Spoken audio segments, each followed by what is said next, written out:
جو ہے لعنت کے شکار ہو گئے، کیوں؟ فلاں فلاں خامیاں، فلاں فلاں غلطیاں کی، ان غلطیوں سے آپ باز آ جائیے. یہ سبق دینا اللہ تعالیٰ کا مقصود ہے. اسی وجہ سے اللہ تعالیٰ نے جو واقعہ بیان کیا. رائٹ. اب یہاں دیکھیے، کوئی جماعت لعنت کی اگر شکار ہوتی ہے تو اس کے عین وجہ اللہ تعالیٰ بیان کر رہا. اللہ تعالیٰ لعنت کے شکار ہونا مطلب تنزل کے شکار ہونا ہے، اس کی وجہ بیان کر رہا اللہ تعالیٰ. کیا ہے؟ ان الذین یکتمون ما انزلنا من البینات والہدی من بعد ما بیناہ للناس فی الکتاب. یہ ٹو بی ابزرڈ، اسے انڈر لائن کیجیے. من بعد ما بیناہ للناس فی الکتاب، یعنی جو مثال میں نے آپ کو دیا تھا کہ سارے انسانیت اللہ تعالیٰ کے طفل، اللہ تعالیٰ کے لاڈلے، اللہ تعالیٰ کے پیارے سارے انسانوں کو تمہارے گود میں ڈال دیا. ڈال کے کیا کیا؟ ان کی تزکیہ تربیت کا جو ہے ایک پراسپیکٹس کہیے، سلیبس کہیے، کورس کہیے، وہ بھی دیا آپ کو. خالی گود میں ڈال کے نہیں چھوڑ دیا، یہ کورس دیا، آپ کے ہاتھ میں رکھا. اس کورس کے مطابق تم کو بھی چلنا ہے اور ان کو بھی چلانا ہے، اس کنڈیشن کے ساتھ. من بعد ما بیناہ للناس، یہ کتاب تمہارے للمسلمین ہی نہیں، للناس بھی ہے یہ کتاب. اس کنڈیشن کے ساتھ میں نے تم کو دیا. اس کے باوجود کیا کیا؟ اولئک یلعنہم اللہ، ایسے لوگوں پر اللہ کی لعنت. کیوں؟ کہ یکتمون، انہوں نے چھپا دیا، اس کنڈیشن کے باوجود چھپا دیا. تو اس کے ریاکشن میں ہم نے کیا کیا؟ ہماری لعنت. پھر لعنت کرنے والوں کی بھی لعنت. کون ہے لعنت کرنے والے؟ جو تمہارے گود میں ڈال دیے گئے ہیں، ان کی تربیت نہیں کیے تو اس وجہ سے ان کی خامیاں، خرابیاں، بد اخلاقی اور جو ہے ان کے اندر درندگی، اس طرح کی شیطانیت، بہت ساری خرابیاں ان کے اندر پیدا ہوگی. ہماری اس تباہی، ہماری اس بربادی کی وجہ کون ہے؟ یہ ظالم ہیں. بلکہ وہ بھی جو ہے تمہارے خلاف کھڑے ہو گئے. اور اللہ ایک ماں کی حیثیت رکھنے والا اپنے اولاد بکھر گئے اور روڈ پہ آ گئے اور بالکل جو ہے وہ کیا بولے آوارہ بن چکے ہیں. جب ایک ماں دیکھتی ہے اپنے بچوں کو آوارہ ہونے کی کیفیت کو، تو ماں کے دل سے کیا بددعا نکلتا ہے؟ بولے ٹیچرز پہ، ماسٹرز پہ، ان کے مربیوں پہ بددعا نکلتا نہیں نکلتا؟ ارے اتنی ساری بڑی ذمہ داری میں دیا، میں جو ہے سلیبس بھی دیا اور سب کچھ دیا، اس کے باوجود جو ان کی تربیت تشریح نہیں کرے. آج میرے اولاد، میرے بچے پورے جو ہے روڈ پہ آ گئے اور پورے جو ہے بدکار اور زانی اور ظالم اور جو اس طرح کے آوارہ بن گئے. کتنا بڑا جرم کیا تم نے. کیا لعنت کرے گی نہیں کرے گی وہ ماں؟ کیا وہ باپ لعنت کرے گا نہیں کرے گا اپنے اولاد کو اس طرح جو کرنے والے؟ تو اللہ لعنت کرے گا، لعنت کرنے والے لعنت کریں گے. یہ بھی جو بھی روڈ پہ آگے بے بس ہو گئے، ہماری تباہی، ہماری بربادی کی وجہ تمہاری جو ہے صحیح دیکھ بھالی یا پھر ہماری صحیح تزکیہ تربیت تم نہیں کرنا ہے، اس وجہ سے ہمارے اندر خامی خرابے پیدا ہوئے، یہ بھی لعنت کریں گے. یہ ہے حالت، یہ پس منظر. اس وقت ہم اس کیفیت کے اندر ہیں. ٹھیک ہے، اب ہماری خامی، ہماری خرابی تو سمجھ میں آئی. ہم تو جو ہے 70 ماہوں کی محبت رکھنے والا خدا اپنے اولاد کو ہمارے گود میں ڈالا، تو ہم کو کم سے کم 1 ماہ کی محبت تو دینا چاہیے تھا. ہم 1 ماہ کی محبت بھی کم سے کم ہم نہیں دے سکے. اس کی وجہ سے اتنا سارا جو ہے فتنہ، یہ فساد ساری دنیا میں برپا ہو چکا ہے.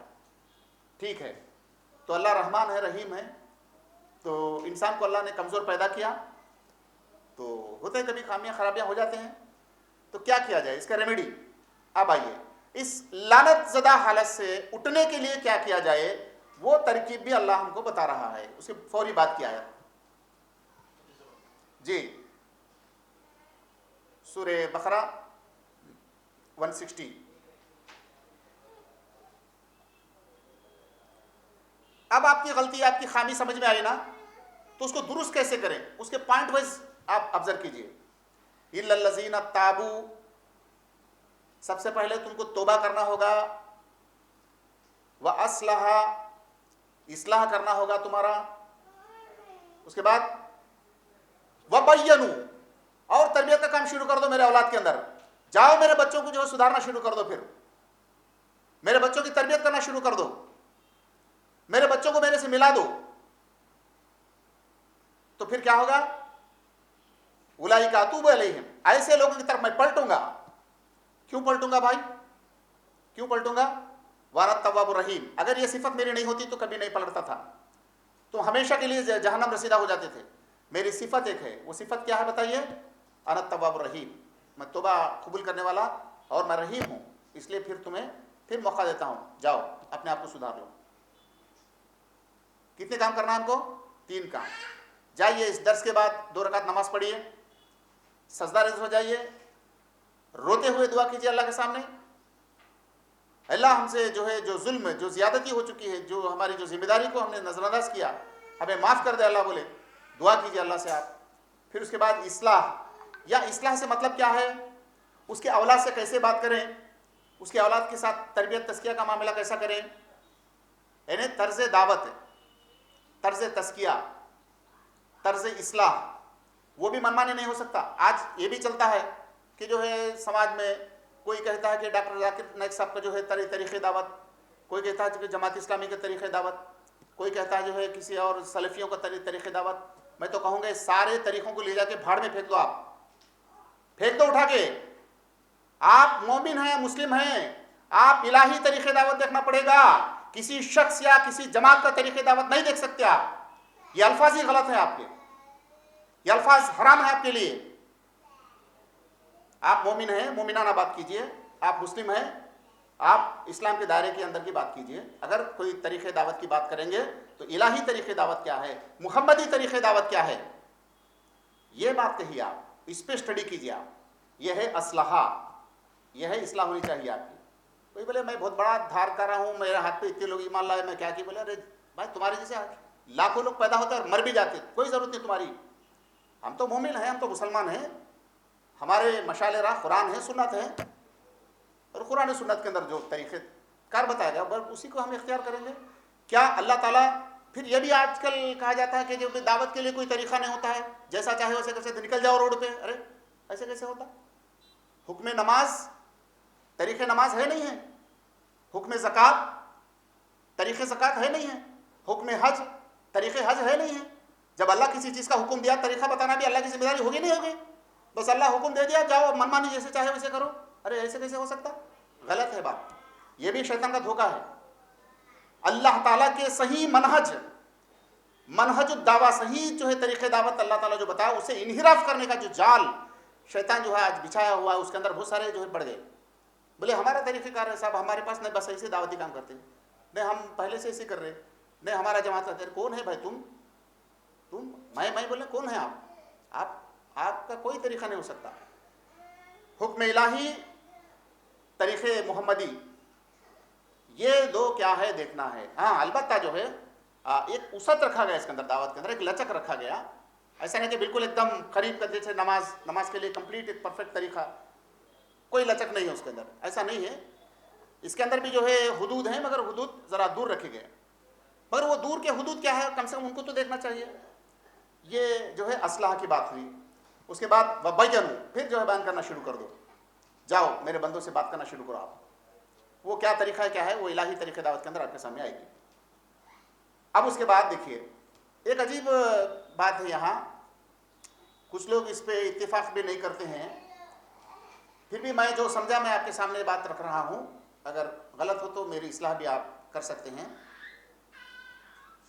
ان الذین کفروا, یہ لفظ غور طلب ہے, ان الذین کفروا, وہ کنٹینیو آیت بھی ہے یہ. میں نے 115 سورہ بقرہ 159 160 اینڈ 61 آیت پڑھ رہا ہوں ابھی میں آپ کے سامنے. والذین ان الذین کفروا وماتوا وهم کفار اولئک علیہم لعنۃ اللہ والملائکۃ والناس اجمعین.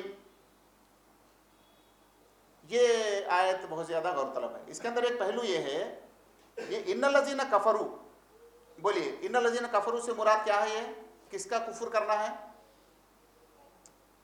یہ ذات الہی کا کفر ہے, یا رسالت کا کفر ہے, یا آخرت کا کفر ہے, یا حرام حلال کا کفر ہے, کس کا کفر ہے؟ اگر یہ سوال کیا جائے اصول التفسیر کے مطابق, یہ اوپر جو چیز بیان کی گئی اس کا کفر ہے. اوپر کیا چیز بیان کیا گیا؟ تابو, اسلحہ اور بینو. اوکے, یعنی لعنت الہی سے باز آنے کا جو ترکیب بتایا گیا, اس ترکیب کا انکار جو کرو گے وہ ہے, وہ منکر ہے. لعنت سے چھٹکارا پانے کا جو ترکیب اللہ نے بتایا, اس ترکیب کو جاننے کے باوجود پھر بھی جو ہے اپنے آپ کو نہیں سدھارو گے, اپنے اصلاح نہیں کرو گے, بیان نہیں کرو گے, پھر وہی پرانا ڈھنگ اگر تمہارا رہا تو ایسے لوگ جو ہے وہ کافر ہیں, یعنی وہ حالت کفر ہے ان کی, اور اسی کفر کے حالت میں وہ مر بھی جائیں گے. تو یہ مرنے کے بعد کا واقعہ بیان نہیں ہو رہا ابھی, اسی کفر کے حالت میں, یعنی وہ نہ توبہ کیے, نہ اصلاح کیے, نہ بیان کیے, یہ 3 پروگرامز نہیں کیے. تو ایسے یعنی اس پروگرام کے کافر اور اسی کفر کے حالت میں وہ مر بھی گئے, تو ان پہ لعنت کتنوں کی ہوگی؟ اب اللہ کی لعنت, ہاں فرشتوں کی لعنت, ساری انسانیت لعنت کرے گی. یہ زندے رہنے کے وقت کی لعنت نہیں, مرنے کے بعد کی لعنت ہے جی. اس کے بعد دیکھیے اور ایک آیت, اب ہمیں اور ایک تکیہ لگائے بیٹھے ہوئے ہیں, مسلمان ہیں, لا الہ الا اللہ پڑھے ہیں جناب علی, کبھی نہ کبھی وہ کتنے بھی گنہگار کیوں نہ ہو, رائی کے دانے کے برابر بھی اگر جو ہے یہ اتنا افیون کھلایا جا رہا ہے پوری امت کو, جہالت اور بربادی کی طرف لے جا رہا ہے یہ طرز فکر, وہ آخرکار جنت میں جائیں گے. وہ لوگ جہنم میں جلنے کے بعد ان کو جو کالے کلوٹے کولسے کی طرح ہو جاتے ہیں, نکال کے پانی میں دھلا کے پھر صاف کر کے پھر جنت میں ڈال دیں گے. پھر کہیں کیوں آئے اتنے پاپڑ, کہیں کیوں بیلنا, سو جاؤ آرام سے, جو بھی چاہے من چاہے کر لو, لا الہ الا اللہ پڑھ رہے نا آپ. یہ ایک دھوکہ دیا جا رہا ہے لوگوں کو. حالانکہ وہ ترغیبی کلام ہے, وہ احادیث جتنے ہیں وہ سب صحیح اپنے جگہ. وہ حالت کفر کے اندر جو ہے, حالت انکار کے اندر جو مایوس ہیں, مایوس کافر ہیں, مایوس مشرک ہیں, ان کے اندر جو ہے امید دلانے کے لیے, ارے تم مایوس ہونے کی کوئی ضرورت نہیں, صرف لا الہ, کم سے کم لا الہ تو پڑھو, پھر تم جو ہے اللہ تعالیٰ کے محبوب بن جاؤ گے, اللہ تمہیں ضرور جنت دے گا. یہ ترغیبی کلام ہے. یہ کفار و مشرکین کے, مایوس کفار و مشرکین کے جو آیات بیان کیے گئے وہ لا کے مسلمانوں پہ تھوپ دیے گئے, اور مسلمان جو ہے بس اب ان کی کیریکٹر تباہ ہو گئی. چونکہ ہم جنت میں جانے ہی والے ہیں, میں جو ہے چوری کروں تو کیا ہوا, گلا گزاری کروں تو کیا ہوا, پھر چغلی خوری کروں تو کیا ہوا, دھوکہ دہی کروں تو کیا ہوا, میں لا الہ پڑھا ہی ہے نا. ابدی جنت کا جو ہے وہ سرٹیفکیٹ دے چکے ہیں. اب اس آیت میں کیا بولیں گے بتائیے آپ, کیا کہا جا رہا؟ خالدین فیہا, وہ مسلمانوں کے بارے میں کہا جا رہا جو اللہ تعالیٰ کے تعلیمات کو لوگوں میں عام نہیں کریں گے, لوگوں کو تزکیہ تربیت نہیں کریں گے, ایسے لوگ اسی حالت میں مریں گے تو کیا ہوگا؟ خالدین فیہا, اور اس جہنم میں, اس لعنت کی حالت میں ہمیشہ رہیں گے. یہ جو ہے اس کے لیے بھی ڈھونگا بہت تلاش کیے, یہودیوں سے آگے ہیں ہم, یہودیوں سے بھی وہ زیادہ آگے ہیں. بولے یہ کیا ہے؟ انذار ہے صرف, جو ہے کیا بولے بھائی, ایک لفظ استعمال کرتے نا, یہ تنبیہن ہے, ہاں حقیقتاً نہیں ہے ایسا, تنبیہن ہے. تنبیہن نہیں یار, دیکھو اس کی بات کیا ہے, دیکھو تنبیہن نہیں ہے, وہ حقیقتاً ہے. دیکھیے کیا کہا جا رہا, لا یخفف عنہم العذاب, ان پر عذاب کو تخفیف نہیں کیا جائے گا, اور اتنا ہی نہیں, ولا ہم ینظرون, اور ان پہ نظر ثانی نہیں کی جائے گی. کیا ہے, کیا بول رہے آپ جی, کدھر لے کے جا رہے امت کو ہم؟ سوچئے, آپ مسلمان بھی ہو, آپ موحد بھی ہو, آپ پنجگان نمازی بھی ہو, آپ صوم صلات یعنی حج عمرہ وغیرہ سب کرتے ہو, ایک پرفیکٹ مسلمان کی حیثیت زندگی گزارتے ہو, اس کے باوجود اگر آپ بندگان خدا کو خدا سے ملانے کا کام اگر نہیں کرو گے, اس کے ساتھ ساتھ یعنی اتباع اسلام کے ساتھ اشاعت اسلام کا کام نہیں کرو گے, تو ابدی جہنم ہے آپ کے لیے, ابدی جہنم. یہودی بھی کہتے ہیں نا, سورہ بقرہ میں اللہ تعالیٰ ریکارڈ کیا, آپ کو معلوم ہے, ہم اللہ کے چہتے ہیں, اللہ کے پیارے ہیں, اللہ کے لاڈلے ہیں, اپنا اللہ. جہنم میں جائیں گے تو چند دن جائیں گے, کچھ وہ یعنی کیا کہیں گے بھائی, کیا معدودات ہیں, آیا معدودات, خالی گنتی کے چند دن ہیں. پھر کہیں اور کہیں کہ ہم جہنم میں ڈالے بھی جائیں گے تو جل بھی نہیں, جہنم کا آگ جلائے گا بھی نہیں ہم کو, اور پھر اس کے بعد ہم جنت میں آ جائیں گے. سے وہی باتیں، یہودی جو باتیں بول کے گمراہ ہوئے وہی باتیں آج بول لیتے ہوئے اپنی زندگی گزار دیتے ہیں. نہیں، صحابہ کے اندر یہ کیفیت نہیں تھی. صحابہ عشر مبشرہ ہونے کے باوجود، جن کو دنیا میں گارنٹی دے دیا گیا کہ تم جنتی ہو، اس کے باوجود ان میں سے ایک صحابی اپنے زبان کو کھینچ کے کینچی سے کاٹنا چاہ رہا ہے. کوئی صحابی یہ زبان کی وجہ سے شاید میں اللہ تعالیٰ کے جو ہے وہ غصے کے شکار ہو جاؤں، یا کوئی صحابی بولتے کاش میں کوئی جھاڑ کا کوئی پتا ہو جاتا، کوئی اونٹنی چبا کے مجھے جو ہے پھینک دیتی. یہ بے چینی کی کیفیت تھی. اور بندگان خدا کو دعوت دینے کے لیے بس اللہ تعالیٰ، حضور صلی اللہ علیہ وسلم کا ایک ہی حکم تھا کہ جو ہے حاضر میں جو ہے غائب کو بتا دو بولے. تو 1,34,000 جو ہے انبیاء میں سے، صحابہ میں سے 10,000 کے سوا بقیہ جتنے بھی ہیں پورے، جدھر ان کے اونٹ جدھر گھوڑے تھے ادھر پورے دنیا میں پھیل گئے. کیا وہ لوگ کیوں نہیں سوچے گویا لا الہ الا اللہ پڑھ لیا نا آپ جنت میں چلے آتے، ذرا جلنے کے بعد پھر اللہ تعالیٰ لا کے دھو کے اس میں جنت میں ڈال دیتا، بول کے ویسا کیوں نہیں سوچے جی؟ تو اس سے بات واضح ہوتا ہے اگر اس طرح کی کوئی امید رکھتے ہوں تو امید غلط ہے. ایسے امیدوں کو جو ہے ہم سے باز آئیں، ایسے امیدوں سے. تو ہم کو یہ کام کرنا ہے کہ ہم توبہ کریں، اصلاح کر لیں، اور جو ہے دعوت کا کام ہم کرنا شروع کر دیں.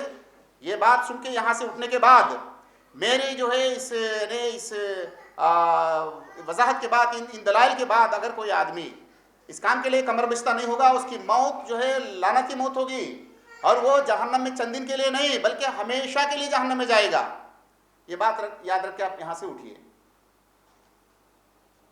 اب آئیے اس کے بعد اور ایک پہلو. ٹھیک ہے صاحب، آپ بہت زیادہ جو ہے دعوت کی اہمیت کو بیان کر دیے. اب لوگوں میں ہم جائیں گے، بیان کریں گے، بتائیں گے.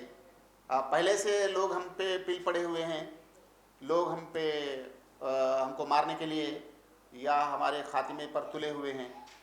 تو ایسے میں جا کے اگر ہم دعوت کا کام کریں گے تو مزید جھگڑا ہوگا، اور مزید جو ہے وہ ہم پر پل پڑیں گے. ان کے شر سے ہم کیسے بچ سکیں گے؟ بولے سب سے پہلے بات ہم کو جاننی چاہیے کہ لوگ ہم سے ناراض اس واسطے نہیں ہے کہ ان کو ہم کچھ بتاتے ہیں، اس واسطے ہے کہ ہم ان کو کچھ بتاتے نہیں ہیں، اس لیے ناراض ہیں. یہ بات اچھی طرح ہم جو ہے یاد رکھ لیں. اس کے لیے کئی دلائل دیکھ سکتے ہیں آپ، جیسے عبد القادر جیلانی رحمۃ اللہ علیہ یا دیگر بہت سارے ہمارے اولیاء کرام جن کے خبروں کا پوجا کیا جاتا ہے. آج ہمارے ہندو بھائی ان کے خبروں پہ اپنا ماتھا رگڑتے ہوئے ان کو سر پہ جو ہے ان کو بٹھایا جا رہا. کیا کیے وہ لوگ؟ مندروں کو جاگیر لکھ کے دیے. کیا کیے وہ لوگ؟ یہاں کے بڑی تعداد کو جو ہے دعوت دین سے روشناس فرمایا. یہ بات معلوم ہے ان کو. دیکھیے دعوت دین دینے والے اور اکثر لوگوں کو جو ہے اللہ سے جوڑنے والوں کے ساتھ اس قوم کی تعلق کیا ہے؟ دشمنانہ تعلق ہے یا والہانہ محبت ہے؟ وہ زندے نہیں بلکہ ان کے خبروں سے چمٹے ہوئے ہیں. اگر زندے ہوتے تو کیا ہوتا تھا؟ سوچیے آپ کیا کیا انہوں نے؟ دعوت دی. اوکے، اس کے برعکس دیکھیے آج لعنتیں دی جا رہی. ملعون ہے یہاں کی ہندو قوم کی نظر میں. کون ہے وہ؟ اورنگزیب رحمۃ اللہ علیہ. کیا کیا انہوں نے؟ کیا کیا؟ لوگوں کو کلمہ پڑھایا یا مندروں کو جاگیر دیے؟ کیا کیا انہوں نے؟ بڑے بڑے مندروں کو ہزاروں لاکھوں جو ہے ایکڑ زمین انہوں نے دان کیا. تو کیا کر رہی ہے قوم؟ کیا کر رہی؟ محبت کر رہی ہے، عداوت کر رہی؟ کیا صاحب؟ عداوت کر رہی. تو اس سے کیا سمجھ میں آ رہا؟ یہ قوم کیا کرنے سے محبت کرے گی، کیا کرنے سے دشمنی کرے گی؟ بتائیے آپ.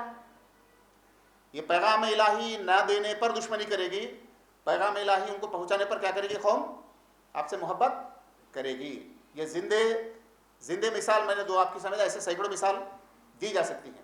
اوکے، تو نبی کریم صلی اللہ علیہ وسلم جب مکے میں دعوت دے رہے تھے 3 یا 4 سال کے عرصہ جو گزر چکا تھا جب یہ آیت نازل ہوئی ایک پس منظر، تو حضور صلی اللہ علیہ وسلم کو جو ہے جان سے مار دینے کے جو پلاننگ کیے مشرکین مکہ نے، تو ایسے موقع پر حضور صلی اللہ علیہ وسلم اپنے جان کے خوف سے ایک دستہ بنایا. اس کے جو ہے ایک ذمہ دار بھی تھے غالباً طلحہ رضی اللہ تعالیٰ عنہ، اور ان کی گشت کرتے تھے، گھر کے اطراف جو ہے سیکیورٹی رکھ کے سویا کرتے تھے. ایک دن رات میں جو ہے نبی کریم صلی اللہ علیہ وسلم اس آیت کی پس منظر بتا رہا ہوں میں آپ کو.